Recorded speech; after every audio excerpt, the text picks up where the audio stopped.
नमस्कार, SBT news में आपका स्वागत है। पेश है 12 अक्टूबर गुरुवार सुबह 6:15 बजे राजस्थान की बड़ी खबरें। केंद्रीय चुनाव आयोग ने सोमवार 9 अक्टूबर राजस्थान विधानसभा चुनाव 2023 डेट का ऐलान किया था, जिसके तहत राजस्थान में चुनाव के लिए वोटिंग 23 नवंबर को होनी थी, पर देवउठनी एकादशी की वजह से राजस्थान की जनता परेशान हो गई। एक अनुमान के अनुसार बताया जा रहा है कि इस अबूझ सावे के दिन करीब 60,000 शादियां होने वाली है। इसके बाद भाजपा समेत कई संगठनों ने चुनाव आयोग को ज्ञापन भेजकर मतदान तिथि में बदलाव की मांग की है। चुनाव आयोग ने यह मांग स्वीकार कर ली। चुनाव आयोग ने राजस्थान में मतदान की तारीख बदल दी है। अब 23 की जगह 25 नवंबर को मतदान होगा। निर्वाचन आयोग ने आदेश जारी किया। चुनाव आयोग के घोषित नए कार्यक्रम के तहत 30 अक्टूबर 2023 सोमवार को चुनाव अधिसूचना जारी होगी। 6 नवंबर तक नामांकन भरे जा सकेंगे। 7 नवंबर को नामांकन पत्रों की जांच होगी। 9 नवंबर नाम वापसी की आखिरी तारीख होगी। अब 23 की जगह 25 नवंबर शनिवार को मतदान होगा। 3 दिसंबर को मतगणना होगी।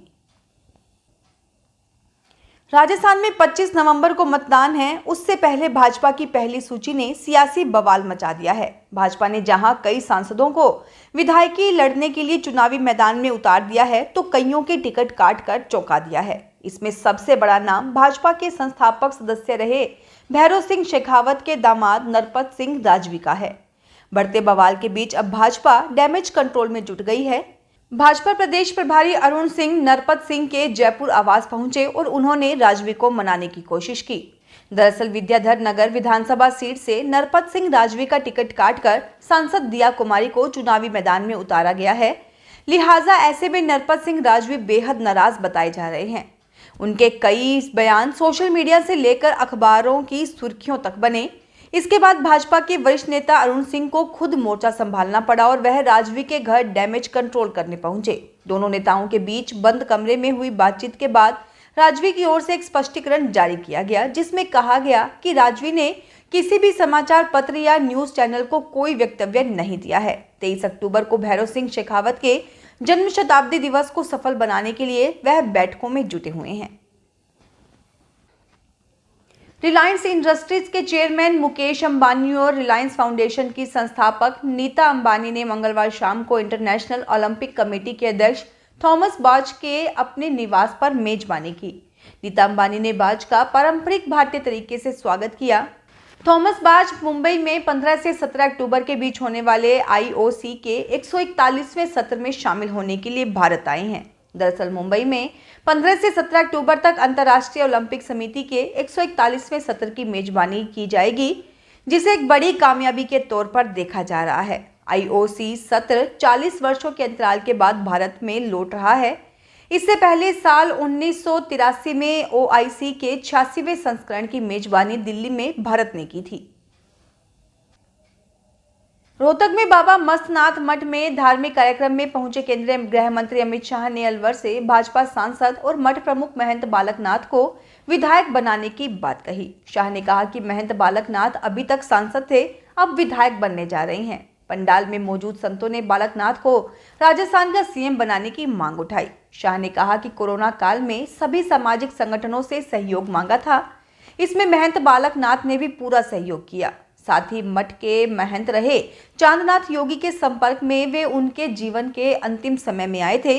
उस समय वे सांसद थे और वह पार्टी के अध्यक्ष थे। उस समय उन्होंने मुझे पत्र लिखा था। पत्र मिलते ही वह उनसे मिलने पहुंचे।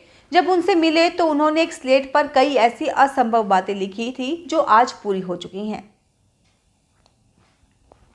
राजस्थान में 25 नवंबर को विधानसभा चुनाव के लिए वोट डाले जाएंगे। अगर आपका नाम वोटर लिस्ट में नहीं है और आप 25 नवंबर को वोटिंग करना चाहते हैं तो आपके पास मौका है। निर्वाचन आयोग नामांकन की प्रक्रिया पूरी होने के बाद फाइनल वोटर लिस्ट जारी करेगा। इस वोटर लिस्ट में जो नाम होंगे केवल वही व्यक्ति 25 नवंबर को वोट डाल सकेगा। ऐसे में अगर किसी व्यक्ति का नाम वोटर लिस्ट में नहीं है तो उसके पास आवेदन करने के लिए अभी 15 दिन का समय है। राज्य निर्वाचन आयोग के सीईओ प्रवीण गुप्ता ने बताया कि आयोग ने लोगों को 27 अक्टूबर तक आवेदन करने का समय दिया है। जो युवा 18 साल के हो गए हैं या इस महीने के अंत तक हो जाएंगे, वह भी ऑनलाइन या ऑफलाइन आवेदन कर सकते हैं। पंजाब में सतलुज यमुना लिंक नहर और अन्य मुद्दों पर सियासत दिन ब दिन गर्माती जा रही है। मंगलवार को जहां शिरोमणि अकाली दल ने सीएम भगवंत मान के बहस के चैलेंज को स्वीकार करते हुए उनके घर के बाहर कुर्सी लगाकर प्रदर्शन किया था, वहीं बुधवार सुबह सुबह मुख्यमंत्री भगवंत मान ने विरोधियों को करारा जवाब दिया। बुधवार सुबह कांग्रेस, भाजपा और अकाली नेताओं पर निशाना साधते हुए सीएम मान ने ट्वीट कर लिखा, सुनील जाखड़, सुखबीर बादल, बाजवा बड़ी कोई थोड़ी बहुशर्म नाम की चीज घर से लेकर निकलते हो या नहीं। सतलुज यमुना लिंक नहर का चांदी की कस्सी से टक लगाते हुए जो फोटो है उसमें कैप्टन अमरिंदर सिंह के साथ बलराम जाखड़ भी खड़े हैं। टोंक में प्रतिपक्ष और भाजपा नेता राजेंद्र राठौड़ ने कांग्रेस और दिग्गज कांग्रेस नेता सचिन पायलट को आईना दिखाते हुए कहा कि टोंक जिले में पायलट साहब का विमान ऑटो पायलट मोड पर उड़ता रहा और टोंक की धरती पर कम उतरा है। यह जो आरपीएसी में भ्रष्टाचार की बात करते हैं और भ्रष्टाचार के खिलाफ अजमेर से जयपुर तक यात्रा निकालते हैं, पर सीडब्ल्यूसी के सदस्य का ओहदा मिलते ही उनकी आवाज बंद हो जाती है। इस बार टोंक में भी राजनीतिक करवट बदलेगी। कांग्रेस पर तुष्टीकरण का आरोप लगाते हुए राजेंद्र राठौड़ ने कहा कि राजस्थान में तुष्टीकरण का तांडव होता रहा है।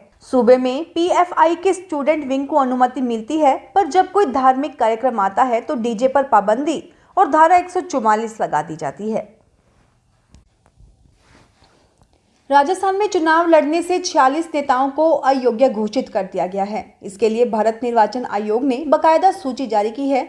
इस सूची में लोकसभा चुनाव 2019 लड़ने वाले 4 प्रत्याशी और विधानसभा चुनाव 2018 लड़ने वाले 43 प्रत्याशी शामिल हैं। इन्हें चुनाव आयोग के दिशा निर्देशों के बावजूद भी समय पर चुनाव खर्च का ब्यौरा नहीं देने या संतोषजनक ब्यौरा नहीं देना पाया गया, जिसके बाद इन्हें एक निर्धारित अवधि के लिए अयोग्य घोषित किया गया है। लोकसभा चुनाव 2019 में अलवर से उतरे गुलाब सिंह, दौसा से रिंकू कुमार मीणा, नागौर से हनुमान राम और झालावाड़ से बद्रीलाल को 7 जनवरी 2024 तक अयोग्य घोषित किया गया है। भगवान महावीर के संदेश जियो और जीने दो, अहिंसा, शाकाहार सहित जैन धर्म, जैन संस्कृति के प्रचार प्रसार के उद्देश्य को लेकर जयपुर से श्री महावीर जी के लिए पदयात्री रवाना हुए। श्री दिगंबर जैन पदयात्रा संघ जयपुर के तत्वाधान में 135 किलोमीटर मार्ग की 37वीं पदयात्रा भगवान महावीर के जयकारों के साथ संघी जी की नसिया खानिया से रवाना हुई। संघ के प्रचार प्रभारी विनोद जैन कोट खावदा ने बताया कि पदयात्रा रवानगी से पहले संघी जी की नसिया में जिनेंद्र भगवान के सामूहिक दर्शन, आरती तथा संसार के सभी जीवों की मंगल कामना के लिए प्रार्थना की गई। पदयात्रा बस्सी चक पर बलराम आश्रम होते हुए मोहनपुरा के दिगंबर जैन मंदिर पहुंची, जहां पूजा अर्चना के विशेष आयोजन हुए। हिमाचल प्रदेश में फिर से बारिश बर्फबारी के आसार बन रहे हैं। मौसम विज्ञान केंद्र शिमला की माने तो कल और परसों मौसम साफ बना रहेगा। शुक्रवार से मौसम फिर करवट बदलेगा। 14 अक्टूबर से अगले 4 दिन के लिए बारिश बर्फबारी होने की संभावना है।